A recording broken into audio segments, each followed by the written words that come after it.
Good morning. It's Ron Rodi Jr., PME 360. Welcome to our weekly business growth podcast. I have Ryan Paul Adams with me today. Ryan, good morning. Good morning. Glad to be doing this again. Thanks for joining me. Ryan, as you know, each week we explore some topics, provide information for local small businesses to help them learn some nuances on how to grow, what they can do as local small businesses to get started. Today's topic is interesting.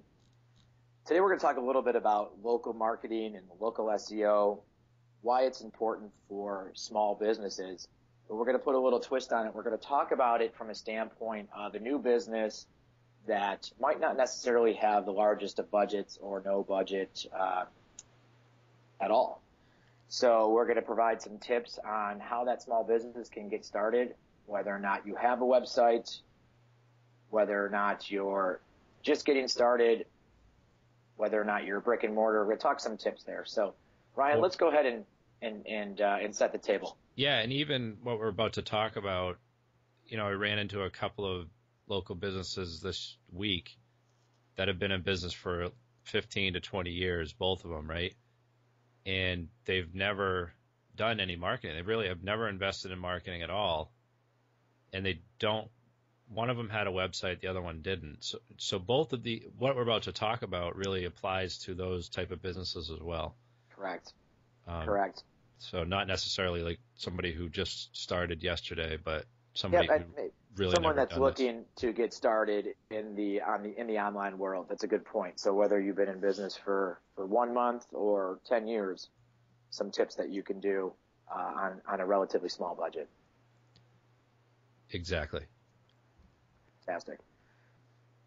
So let's take a look at that, Ryan. So let's dive into that, because I know we both had discussions this week with local small businesses that are looking to try to get started. And inevitably, they're extremely overwhelmed. They have many things to do on a day-to-day basis, and they wake up in the morning and they realize the importance of trying to establish a presence online. And to me, they get too carried away with all the things that need to be done, and they become paralyzed because they simply just don't know where to get started, right?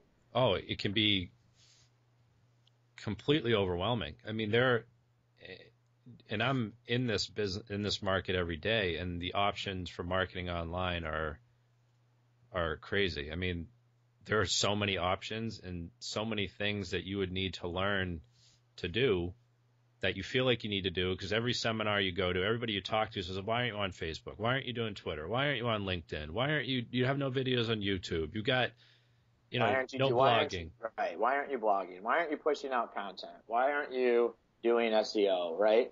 And everybody's intentions are good, and they're all, you really should at some point be looking at doing some or all of those things, because there's built-in traffic in every single one of those sources, and also the ability to get found better online because you have great rivers of information, or what we call it.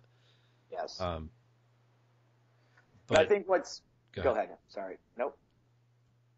But I think you got to clear out all the clutter and all the noise and focus on, okay, what is the number one most important thing that I need to do to get started, so that I can start getting found online, which, there's 3 billion searches being conducted every month for local products and services to capture a small percentage of traffic. What do I need to do right now to make sure that all the people that saw an ad about me or are looking for me online can find me easily? So, and I think let's forget about all the acronyms. Let's forget about, like you mentioned, all the noise. And let's start with bare bones. What's the best thing that I can do? And so I think if you don't have the budget, I'm a big fan of having a website, but you don't actually really need one at this point. Or you need a simple one, right? You just need a one-page, fine. Get a one-page with a web form and your phone number and describe who you are. Just get something up, I think, is probably better than having nothing. Yep. But even before that, exactly. if I was a local business, I would make sure that all of my local business listing data was plentiful and updated and accurate. So I just ran into a situation the other day. Like I needed to have my dentist appointment, right? Yep. And my dentist doesn't have a website. He's a little bit old school, and he knows that he needs one. I haven't pushed the issue at all. He knows what I do and he knows the value, but he's like, I just can't handle it. Yep. And I was like, yeah, well, it's and fine. how often have we heard that? I just can't handle it. Yeah, he just can't handle it. It's overwhelming. He's overwhelmed as it is as a business owner. He just can't handle that process. And while we could handle all of that for him, he wouldn't have to do anything. It's still it's in his mind, it's just too much. And that's normal. Okay. I think I know where you're going with this, but go ahead. So I had an appointment and I was looking at my card and I didn't have my card, right? Yep. And so I don't own a yellow book or a phone book at all. We don't have one. There's none in the house. I looked the other day just for kicks to see if we had one because I wanted to see, what people were doing in there, and I don't have one. So I went online and I searched for this dentist office name. Nothing was coming up. And doctor's name, right? The doctor's name. Yeah. So I searched by the doctor's name and it did come up, but the listing data didn't have the phone number. And I'm like, come on, how hard is it? And I went through like 5 listings. And I finally got to page 2 and there was a listing on there that had the phone number. I just thought about that. I'm like, if I was somebody that was a new patient and it was that hard, and it was annoying for me. It was. So let's look at this though. So think about, okay, so you were still home, but what happens if you're in the car, you've got your mobile device, okay, and you're saying, okay, I need to go here and then I need to stop at the dentist because I have an appointment. Everything's at home. I got my device. People are searching on their devices, right? And it's the same thing. It's the same way as if you were searching on your desktop, but people are, 1 in 3 searches now is done on it's local and it's going to grow. Yeah. And half of them are done from mobile devices. So what this leads to is, okay, you might not be ready to be found for those that are searching for your business category, right? A general broader search. However, it's extremely important for those that know about you, that have seen your business location, that have been by it, that know your name, that know your office, your business name, okay? You're referred to this particular doctor or particular business. People want to go and they want to validate you or they want to see where you are. So the first step to me is if you're already known, people already know you. Great. That's a great thing. You're giving out business cards. You're in a local publication perhaps. People drive by, you're referred. Well, people are still going to need to know where you're located. They still want to know what people are saying about you. If anything, are there any reviews? Maybe where did this doctor go to school? Do you have that information? And that's probably that's conversation I know that we've both had with local business owners recently is, hey, half the battle is making sure that people that know about you can find you, right? It sounds obvious, but it's a huge pain point. It sounds obvious, but it's not, because more times than not, when we're looking for the businesses that we already do business with, we're getting frustrated that we don't have what we need quickly. And especially if we're on a phone and we're trying to find, we're in a rush and we're searching on our phone or we're using Siri and Siri can't find anything. And it starts to raise questions about the business. And also, these are your customers. You want to make it easy on them in as many ways as you can. And this is just one of the most important ways that you can make it easier on your existing clients to find you. And if they need to call you or they need to contact you, have your information out there on a lot of different sites, depending on where they might love using the yellow pages, right? Yellowpages.com to search for you. That's what they do. And if you're not there, It's Or, aggravating. Then they got to go find yeah, somewhere else. exactly. Or they're searching for you, they're searching for your name, and you have a common name, and they're giving you search results from another state or another city. That doesn't help, Exactly. right? Leads to Or confusion.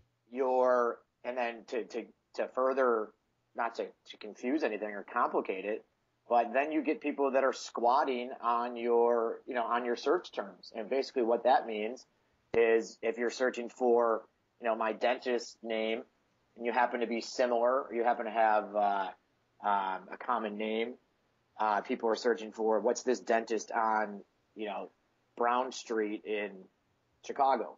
Right? Well, if there's another dentist in Chicago, they're inevitably, if they're aggressive, they're trying to take that business away from you. Yeah, and I mean, like an internet marketer such as myself could go out right now and create a little directory site. And if you have a good following and a lot of clients, I could own if you're not doing this now, I could create a strategy within a couple of days and own your name. Yep. And I think that, should be an eye opener for some people, is that you don't want to leave it up to somebody else to take over this for you and control that. You want to make sure that you're doing this. So what's out there then, Ryan, as far as tools and advice for small businesses to just take a look to see if they exist anywhere? We have a listing tool on our site at PME 360. You can go and you can fill in your business details and just see how you're showing up right now and what sites you're showing up for online. Yep. So by doing so, the business owner could request this information and they can walk away with some easy to understand, tangible action items that they can get started on their own, right? Yeah, and I would just start going through that list of the top 20 or so local listing sites and claiming and optimizing those listings. And it takes time. You got to write a good description. Sure.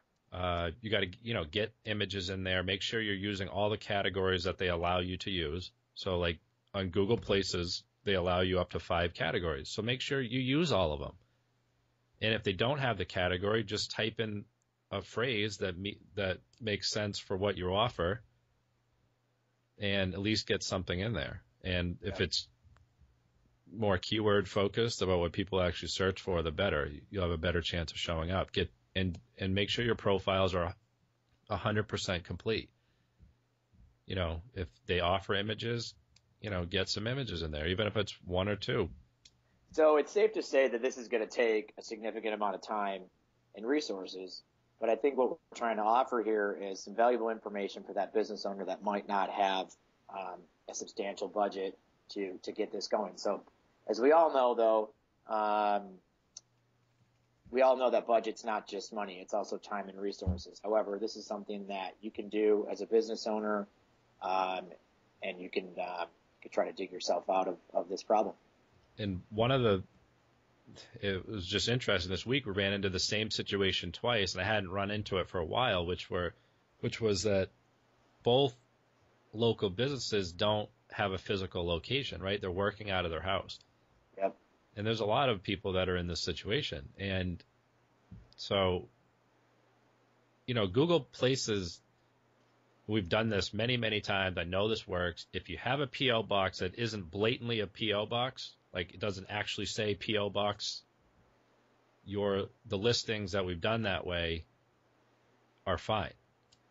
Like, right? So in other words, what do I use as my address? So like a UPS store or, there's a couple options out there. I'm trying to, etc. They're still around, or there's a number of places. But I would never use my house in these local listings. Don't use your home address because people move, they change. They change where they're renting, or they buy a new house, and then you've got to go and change all this data if you do that. So find a location that's going to be your primary address for the life of your business and keep it, because this becomes really, really hard over time. Well, so you continue to change your address and phone number. Some people are going to say, well, I don't know that I'm going to always stay. Look, we've had the same address, right? For what, about 7 years now in Chicago. Correct. So yep. we weren't sure if we were going to ultimately, have to move or change locations, but we still have a hard mailing address. It's not at anyone's house. It's for, it's a business that exists, a brick and mortar. And like you were mentioning this week, partner with someone where you can, pay a small fee to have a hard location. There's many offices I know in Chicago. There's Regis offices. There's office sharing. You don't have to rent a suite, but you can agree to pay the landlord or whomever owns the property, however the arrangement is. You can pay a small fee to have your mailing address there.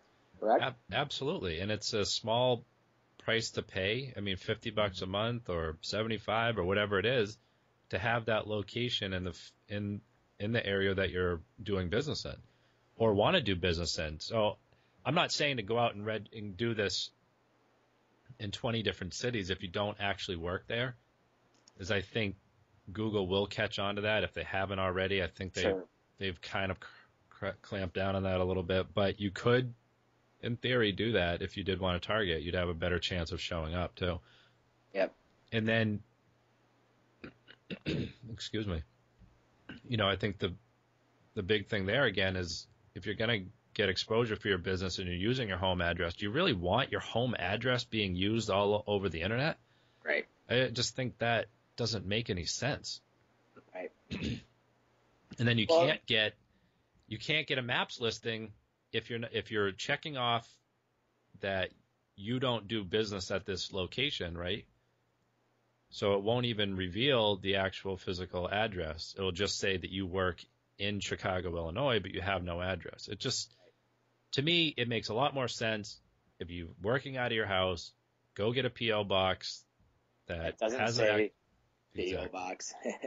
So, and we've been talking about this, and, just to go back quickly, we've seen a lot of, for example, law firms, they have, 30 different office locations, right? I mean, that's a blatantly obvious that it's not even possible to have 30 different locations in 30 different cities. They're just setting up addresses in these cities.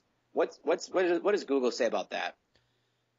Well, they're in Google Places, they're telling you only register one location, right? And then you create a radius for all the areas you serve. So like 20 miles or 30 or whatever around that.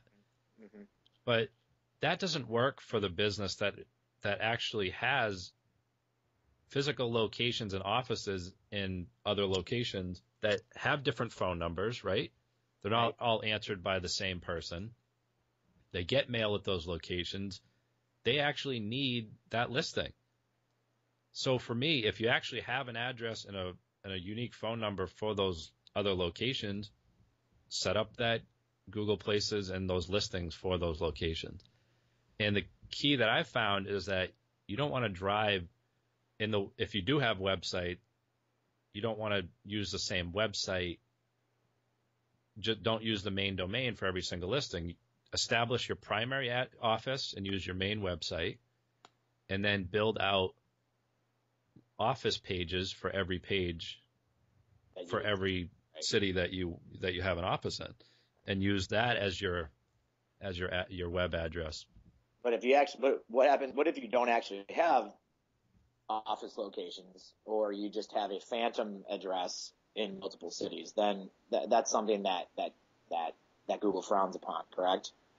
Yeah, but at the same time, Google's not the police. Right. They're not going to come and arrest you if you try it.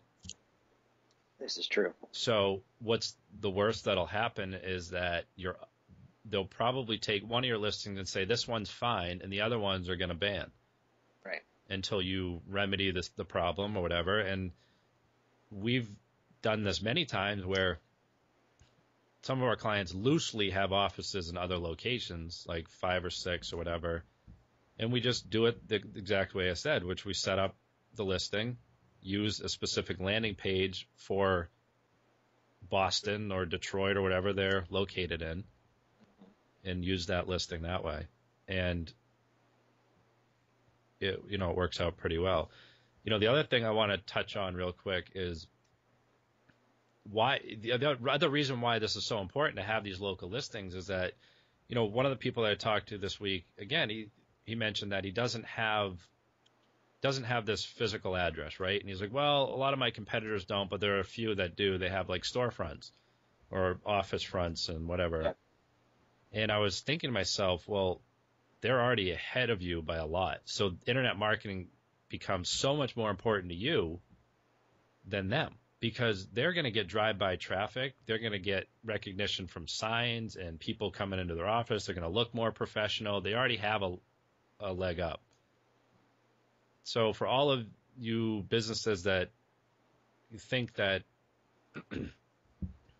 that don't have a storefront and are working out of your house, internet marketing becomes that much more important. And you really got to get this. You got to do this better than the guy that has a storefront.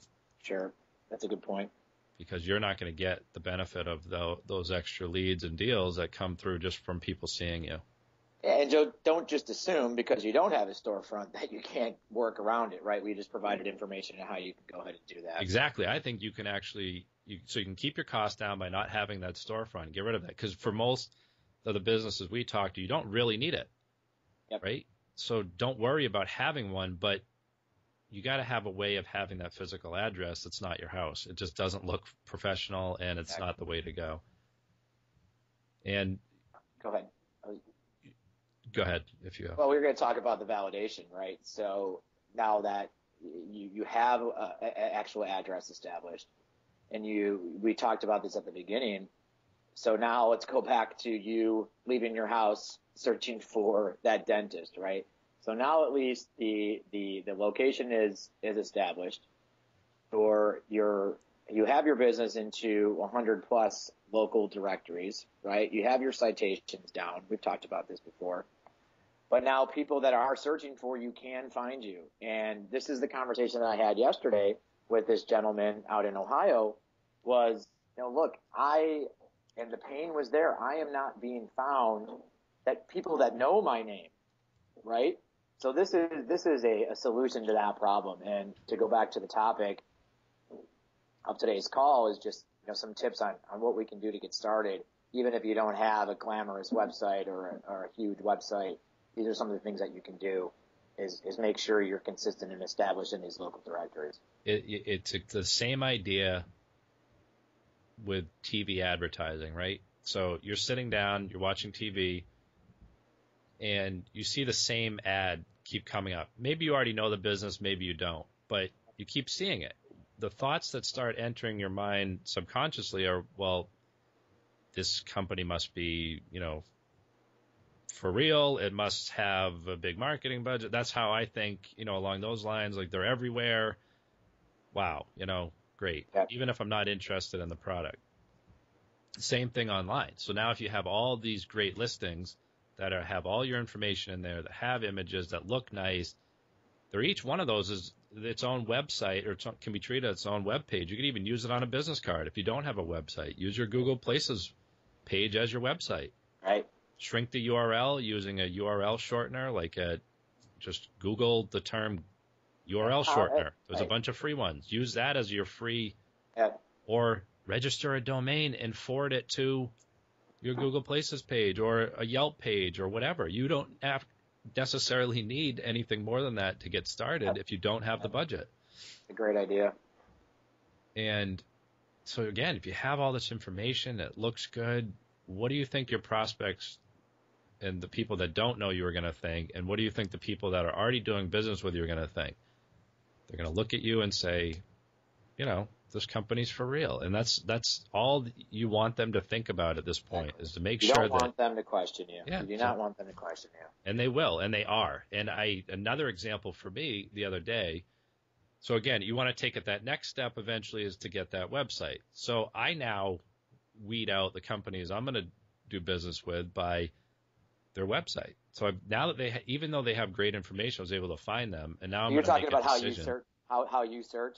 Yeah. Now I'm taking it that step further, which is we're going to order Chinese food, right?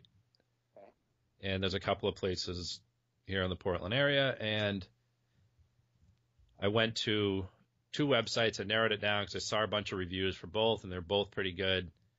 Then I went to their websites. I didn't even actually go to their websites until I looked at their listings first, just to see what other people were saying about them, because I wasn't going to waste my time. I did this all in under 5 minutes. Sure. It wasn't going to waste my time going to a website that had horrible reviews and the rating wasn't good. So you weeded the top ones, the bad ones out, and you got it down to the top. Yeah, in a matter of a minute or two. This is how fast this happens now with people, is that they're ruling you out. Yep. And then versus ruling you in. Absolutely. I did the same thing. Yeah. So they're the process of getting through all this massive amounts of information fast. This is how we're doing it now. And then I narrowed it down. I went to 2 of the sites. I looked at them. I looked at their What sold me was how they had their menu structured. One of them, it was a little bit hard to get to the menu, and I was like, I just can't. Yeah. I can't remember exactly how they had it set up. And the other one was like fast loading PDF. It came right up. Yeah. And I believe I did this on my phone too. So this was even better. It was easy to see. I'm like, this is who I'm ordering from. And that's how I made my decision. And they got, I don't know, it's like a $50 sale. I thought that was pretty good. And I almost wanted to tell the owner, I'm like, this is why I ordered from you. Good job. Because I can't be the only one that's making that decision. Well, I think you're thinking about it. While everyone's experienced it, you're thinking about it in terms of how the business went about doing it, because you know how to do it, right? Yeah, just make it easy. Get your information out there on as many local sites as you can. Make sure your data is consistent. Yeah, and think about, sorry to interrupt, but how many of those Chinese places that weren't even in consideration, right? Yeah, so let's say you had 5. There was how many that weren't even in consideration because they didn't have the right directories. They didn't have any sort of local listings present. So, and for me, there was actually a Chinese food restaurant that was right around the corner from me, right? Yep. That would have been a 2-minute drive, and I didn't even give them a consideration because I couldn't find their website. I didn't even mention that part of it. I couldn't find them. So I'm like, well, I don't even know what they offer. How am I going to order it? I don't have a phone book. It wasn't even in the realm of possibility of going in there and ordering and then waiting. That wasn't going to happen. Yep. So I narrowed it down quickly to the 2 that had, a presence, and boom, they got the business. And think about how many other business categories that we see this happen in a big city like Chicago. There's 3 or 4 dentists on the same block or on the same, in the same neighborhood. There's 2 or 3 business, professional services that are located right next to each other. There's, competition is everywhere. Yeah, chiropractors or, you name it. So, the ones that are aggressively pursuing, doing the smart things, doing the things that, we talked about today, they're I don't want to go so far as to say they're easy, but they're smart, right? The ways in which you can get started immediately, to ensure success for your local small business. Competition is everywhere. And if you're in a small town and you think, well, there's only 3 dentists, think of that example that I just gave you with the Chinese food. There's only 3 Chinese food restaurants in the area that I'm living in. And one of them wasn't even in the realm of consideration because they didn't have any information. I couldn't even find them. But I know that they're there because I drive by them every day. And the other 2, I narrowed it down, and one of them got the business, and they got a decent sale out of it. And look, as a business owner, you can't make the excuse for people aren't spending money, because people are, right? The economy's not on fire, but people are still spending money. I see it all the time. Go out on the weekends, even for a little bit higher services. People are still in the market. There's still search there. There's still plenty of business to be had. So I think stop making excuses for, well, it's the economy. Well, you're going to be out of business, right? So there's definitely people out there. You got to go and grab that business. You got to know how to be found. And tips like this are gold to me. And Michael Gerber says in his E-Myth books all the time is, if you don't have the money and you want to start this business, or you're already in the business and you don't have the money to do stuff like this, or if you don't have the time, then you got to find the money, right? And that's just his point. It's like, we got to get the money. Got to get the money. Go get it. Go find it. Find the money. That's his big thing. It's like, you're trying to build a business and you don't have the money. Well, what are you doing? Go get it. You got to have family, friends, investors, somebody that believes in you. If you don't believe in your own product and service enough to go and get some money, I'm not saying going and raising $1 million, but you got to be able to raise something to get the money, to get your website set up, to do some of these things. If you don't have the time to do it and learn it yourself, I mean, and there's really no excuse for it, actually, thinking about it. There really isn't. Some of the people that we talked to, the average sale, look, you get one sale, it's worth $12,000. Right. What are you doing? When you're going to spend $200 on marketing, you tell me where I can go and spend $200 to get a $12,000 return, and I'm there. Does it make sense for the Chinese food restaurant to go and invest $2,000 a month in this? No. Does it make sense for them to invest something to get this set up and set up the right way? Absolutely, because those $50 sales add up really quick on a Friday night. Exactly. Or, the people that are selling high-ticket items, cosmetic dentistry and home improvement and hot tubs and you name it, it really doesn't take more than one of these sales to hit every month to pay for your time or hiring somebody or hiring a firm to do this. It just, the excuse of not having the money to do it is garbage. To me is garbage. And you've got to find the money.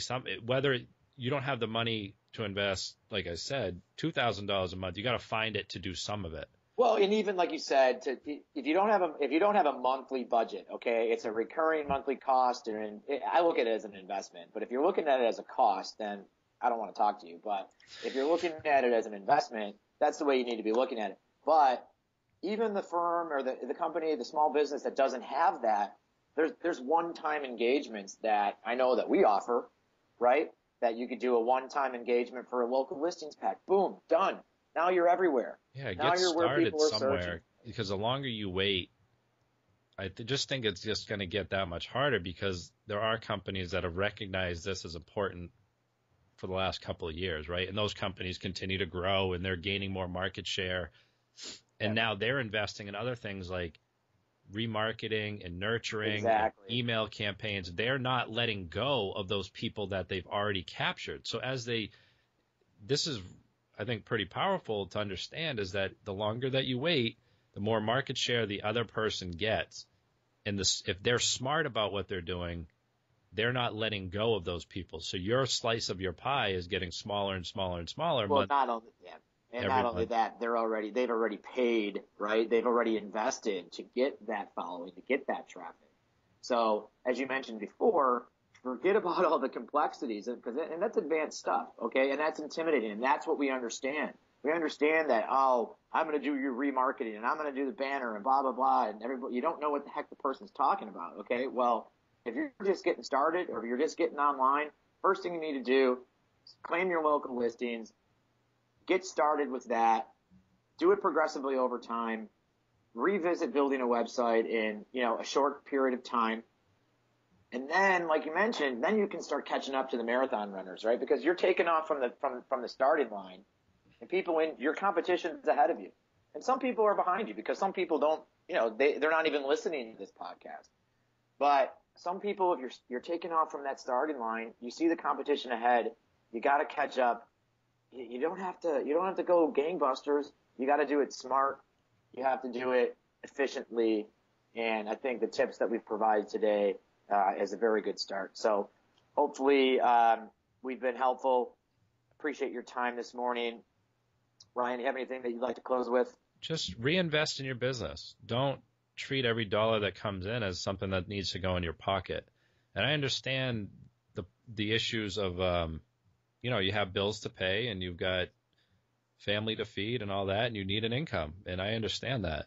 But you've got to be reinvesting in your business. And I think one of the first places is reinvesting in your marketing and your products and your services and making them better.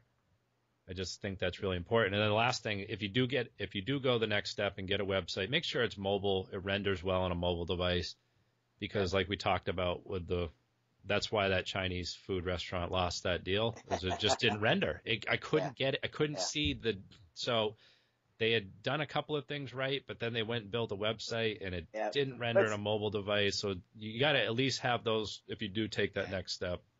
That's an important one in today's market for a local business.